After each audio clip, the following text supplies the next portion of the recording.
एक समय की बात है, किसी नगर में एक साहूकार रहता था। उसके घर में धन की कोई कमी नहीं थी, लेकिन उसकी कोई संतान नहीं थी। इस कारण वह बहुत दुखी था। पुत्र प्राप्ति के लिए वह प्रत्येक सोमवार व्रत रखता था और पूरी श्रद्धा के साथ शिव मंदिर जाकर भगवान शिव और पार्वती जी की पूजा करता था। उसकी भक्ति देखकर एक दिन मां पार्वती प्रसन्न हो गईं और भगवान शिव से उस साहूकार की मनोकामना पूर्ण करने का आग्रह किया। पार्वती जी की इच्छा सुनकर भगवान शिव ने कहा कि हे पार्वती, इस संसार में हर प्राणी को उसके कर्मों का फल मिलता है और जिसके भाग्य में जो हो उसे भोगना ही पड़ता है। लेकिन पार्वती जी ने साहूकार की भक्ति का मान रखने के लिए उसकी मनोकामना पूर्ण करने की इच्छा जताई। माता पार्वती के आग्रह पर शिवजी ने साहूकार को पुत्र प्राप्ति का वरदान तो दिया, लेकिन साथ ही यह भी कहा कि उसके बालक की आयु केवल 12 वर्ष होगी। माता पार्वती और भगवान शिव की बातचीत को साहूकार सुन रहा था। उसे ना तो इस बात की खुशी थी और ना ही दुख।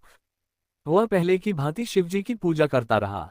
कुछ समय के बाद साहूकार के घर एक पुत्र का जन्म हुआ। जब वह बालक 11 वर्ष का हुआ तो उसे पढ़ने के लिए काशी भेज दिया गया। साहूकार ने पुत्र के मामा को बुलाकर उसे बहुत सारा धन दिया और कहा कि तुम इस बालक को काशी विद्या प्राप्ति के लिए ले जाओ और मार्ग में यज्ञ कराना। जहां भी यज्ञ कराओ वहां ब्राह्मणों को भोजन कराते और दक्षिणा देते हुए जाना।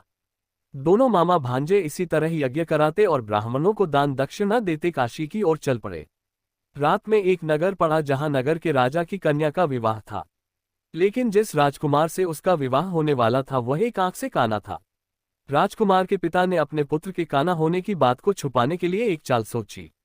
साहूकार के पुत्र को देखकर उसके मन में एक विचार आया। उसने सोचा क्यों न इस लड़के को दूल्हा बनाकर राजकुमारी से विवाह करा दूं।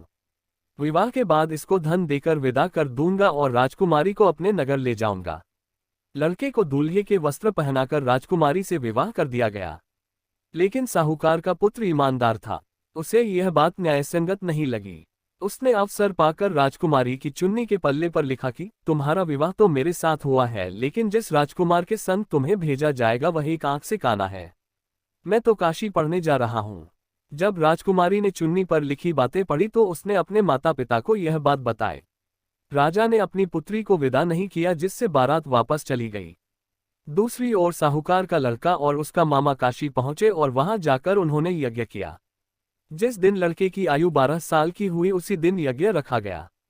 लड़के ने अपने मामा से कहा कि मेरी तबीयत कुछ ठीक नहीं है। मामा ने कहा कि तुम अंदर जाकर सो जाओ।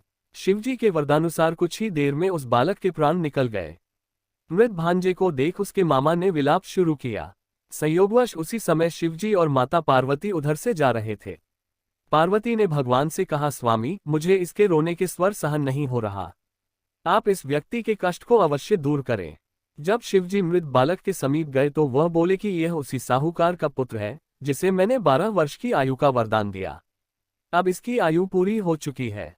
लेकिन मातृभाव से विभोर माता पार्वती ने कहा कि हे महादेव, आप इस बालक को और आयु देने की कृपा करें, अन्यथा इसके वियोग में इसके माता पिता भी तड़प तड़प कर मर जाएंगे। माता पार्वती के आग्रह पर भगवान शिव ने उस लड़के को जीवित होने का वरदान दिया।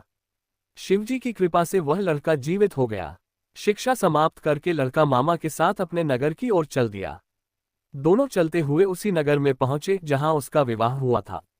उस नगर में भी उन्होंने यज्ञ का आयोजन किया। उस लड़के के ससुर ने उसे पहचान लिया और महल में ले जाकर उसकी खातिरदारी की और अपनी पुत्री को विदा किया। इधर साहूकार और उसकी पत्नी भूखे प्यासे रहकर बेटे की प्रतीक्षा कर रहे थे। उन्होंने प्रण कर रखा था कि यदि उन्हें अपने बेटे की मृत्यु का समाचार मिला तो वह भी प्राण त्याग देंगे, परंतु अपने बेटे के जीवित होने का समाचार पाकर वह बेहद प्रसन्न हुए। उसी रात भगवान शिव ने व्यापारी के स्वप्न में आकर कहा, हे श्रेष्ठी, मैंने तेरे सोमवार के व्रत करने और व्रत कथा सुनने से प्रसन्न होकर तेरे पुत्र को लंबी आयु प्रदान की है। इसी प्रकार जो कोई सोमवार व्रत करता है या कथा सुनता और पढ़ता है उसके सभी दुख दूर होते हैं और समस्त मनोकामनाएं पूर्ण होती हैं।